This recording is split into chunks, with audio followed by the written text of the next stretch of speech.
hari tariki 30 ukwezi kwindwi umwaka wa 2022 aho ishirahamwe DICOBU mu byo giyemeje ryaramukarije gufasha gushira abana mu mashuri mu gutanga ibikoresho bigiye bitandukanye. Ndavuga aho batanga amakaye, bagatanga amakaramu, bagatanga amaboîte mathématicale mu gukuza abantu mu bitaro bajya abantu bagwaye bakivuza ariko bakabura uburyo bwo gushobora kuriha kugira bashobore kurekugwa. Ivyo byose ni vyakozwe n'iryo shirahamwe DICOBU mu ntara ya Makamba ikomine ya Nyanza-lac, aho batanguriye mu komine ya Nyanza-lac, izone Nyanza-lac mu gutanga amakaye kwirikirana uko vyagenze.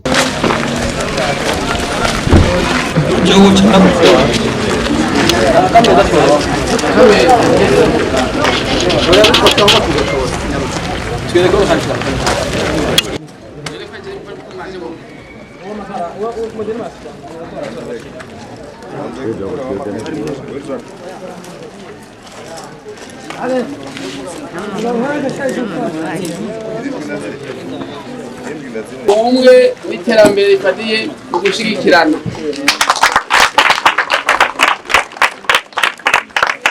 Izina rya musanteri wa komine Nyanza-lac rifatiwe n'ayandi mabanga n'iryanje nyene nifuze guha ikaze abene data bagize umutima w'ikigongwe, bagize umutima w'ubuntu, bagize icyumviro cyo kwiyumvira kuri aba bana banabikora. Kw'izina rya komine Nyanza-lac turashimye, turakengurutse, mbere turasaba kumena amashi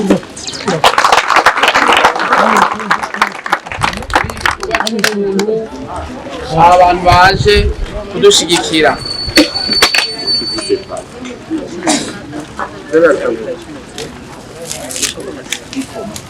Turashimiye rero ishirahamwe DICOBU ku ntererano baje gushikiriza abano bana ibyo bikoresho by'ishure kugira ngo umwaka w'ishure uzotangure nabo bafise aho bandika. Rero jewe nta majambo menshi mfise atari amajambo yo gukenguruka none ndabaha ikaze muri komine Nyanza-lac mwagendeye. Ikomine itekanye ku mpande zose, ikomine igizwe n'amazone 5 n'imitumba 26. Rero ndabaha ikaze banyakubahwa akanyanirwanyu kugira amahoro ubumwe kugira amahoro. Dushimiye intwaro nkene mwatwakeye ko mwari kuvuga muti muzi abarije yose amwe ndaragije ndongoye DICOBU. Amarero je nsanzwe ndiri imvukira yo ngaha Nyanza-lac, komine Nyanza-lac nyene bamwe nabonye bashi turazinanye ngaha. Ndongoye ishirahamwe DICOBU ni ishirahamwe riharanira iterambere, ubumwe no gufashanya kw'abarundi ba muri Leta Zunze Ubumwe za Amerika. Hanyuma intumbero yacu nuko dushigikira cyane igisata c'indero. Duheruka gushigikira igisata cy'urwaruka na cyane tubishije mu mbyino, inyigisho, muziki n'ibindi.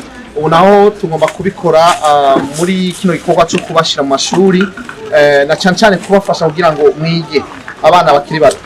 Iki gikorwa rero twaragikoze mu ntara ya Rutana. Buri mwaka rero ni programme dukora buri mwaka, tugenda intara ku ntara. Uno munsi n'intara ya Makamba niyo ishikiriwe. Hama rero ivyo bikoresho by'ishuri tuca tubashikiriza mu mwanya, tukabasaba yuko mu bibungabunga hama mukazoheza mukabikoresha neza, mukiga, mugaca ubwenge, mukanonosora, mukaminuza. Ibisigaye tubasaba umugisha, Imana zibaheza ngiye bigende neza.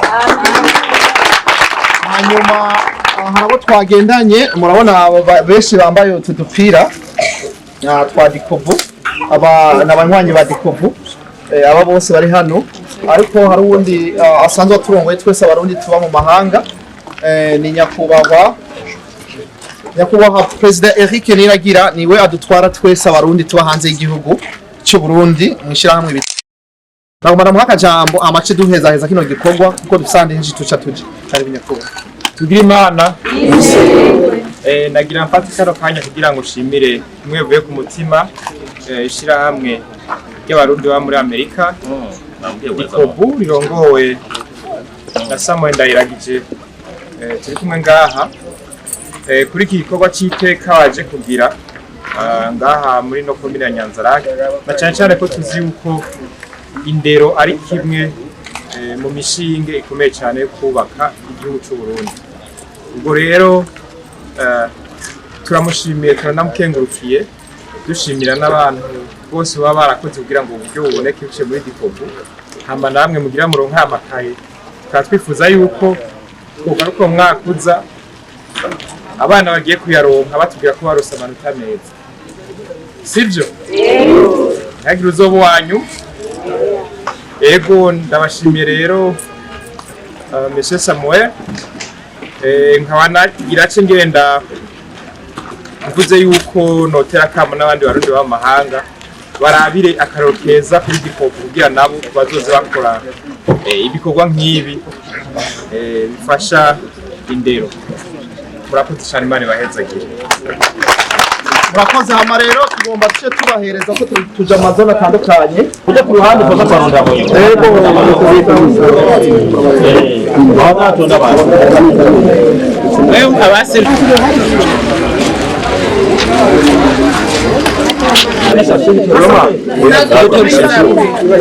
Nama shasha ifisi bahereka abaturisha nunda muha makara matanu nunda makaya nunda baraza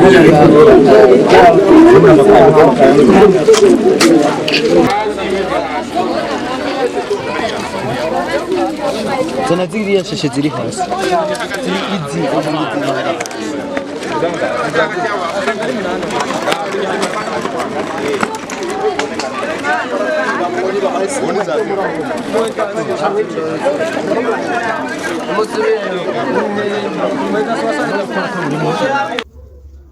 Inyuma yaho barafashe urugendo berekeza muri zone Muyange muri iyo ntara nyene ya Makamba komine Nyanza-lac, aho ivyakurikiye batanze amakaye ku bantu benshi, ku banyeshuri benshi bantaho nikora abatishoboye, aho bashobora gutanga amakaye 12 ku muntu umwe bagatanga amakara 5, ku muntu umwe bagatanga boîte mathématicale, ku munyeshuri umwe muri zone ya Muyange. Kurikirana uko vyagenze. Umutekano, ubutungane n'urukundo mu bene gihugu b'u Burundi.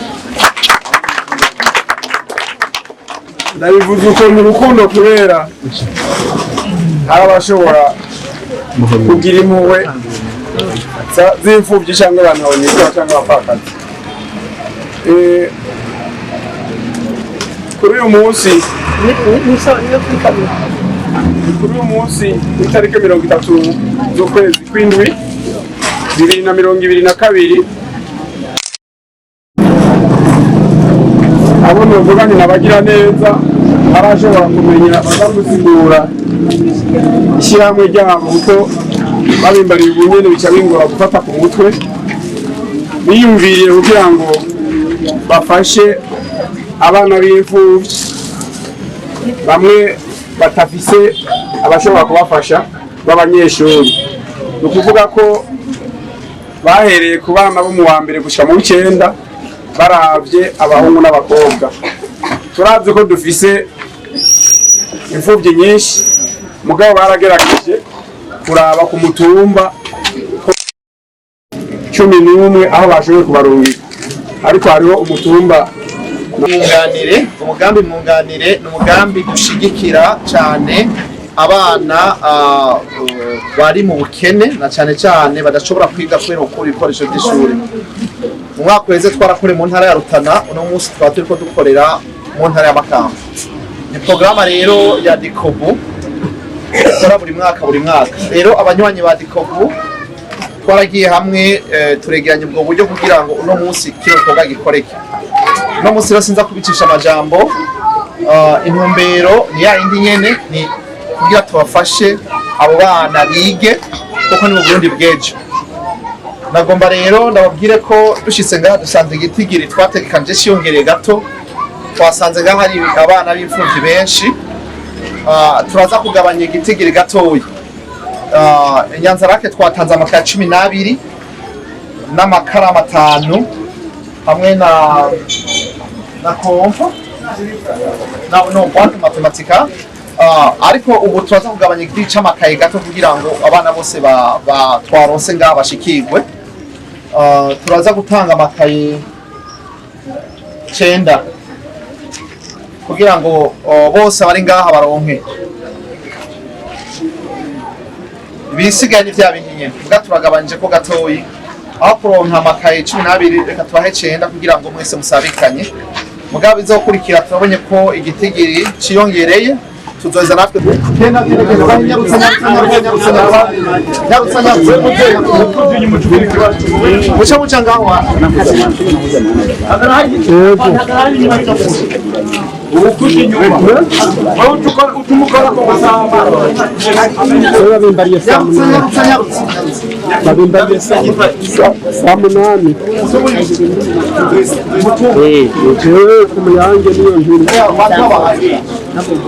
Muyange niyo nkuru ndabimenya hari ibindi Ntivyahereye aho baravuye muri zone Muyange aho baciye berekeza muri zone ya Kabonga aho batanze amakaye ku mutumba wa Nyabigina muri iyo zone nyene ya Kabonga aho bahereje imfuvyi zitari nke bagaha abantu nikora batari bake kugira bashobore gufasha mu gushira abana babo ku mashuri niko vyagenze nuko kurikirana ino video hamuheza ubone uko vyagenze ku mutumba wa Nyabigina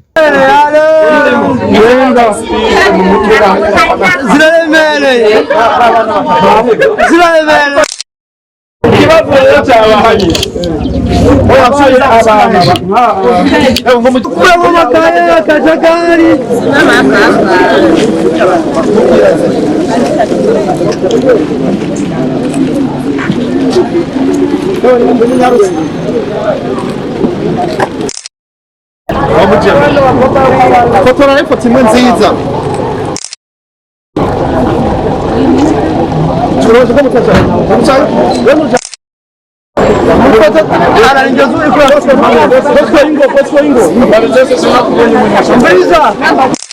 Inyuma yaho abavyeyi bari basanzwe bafise amananiza mu kwigisha abana barashoboye gushimira ishirahamwe DICOBU ku gikorwa bashoboye gukorera abana babo mu kuvuga bati izina nditwa Tabuza Inabu Imana ibahezagire Imana ibakengurukire musubire kandi mutwibuke aba bana b'imfuvyi ni mwebwe murera kweri twebwe turabavyeyi ariko na mwebwe murabavyeyi turasabye cyane mutwibuke mugume mutwibuka cyane kudufasha bano bana kurera aha turi ni he turi komine Nyanza-lac murakoze cyane aha abashitsi babagendera mwavyakiriye gute twavyakiriye neza turaberewe cyane turanezerewe Imana ibahezagire mufashe urugendo Imana ibakingirire setani abava inyuma Imana ibatangurire imbere rero jewe ndabashimiye ngene mutwibutse ngene mutwabye ati abana abo bana tubarere neza kandi namwe mufashe kurera turabashimiye kumfashanyo mubahaye kugira ngo abo bana bacu babandanye biga aho mugenda hose Imana ibahezagire Imana ibaje imbere byo muzokora byose bibaje imbere Imana ibahezagire amakaye kimwe gihe gituma abana banyu batiga neza nkuko bishobeye mwoca musabiki abari hejuru canke ababishoboye murakoze nk'ubu turashimye ko muduhaye amakaye niyo munsi mwabona ati iniforome ntazo bafise turabashimiye n'ibindi muzoduhe nkuko mweye kuduhereza ayo makaye y'iniforome muzotuzanire abana bacu bambare kugira ngo n'ishuri babandanye biga DICOBU ngo n'abarundi baba hanze nakahe kajambo mwocamo uduterera nk'akamo mu kuza gushigikira abantu batishoboye abarundi bagenzi banyu baba hanze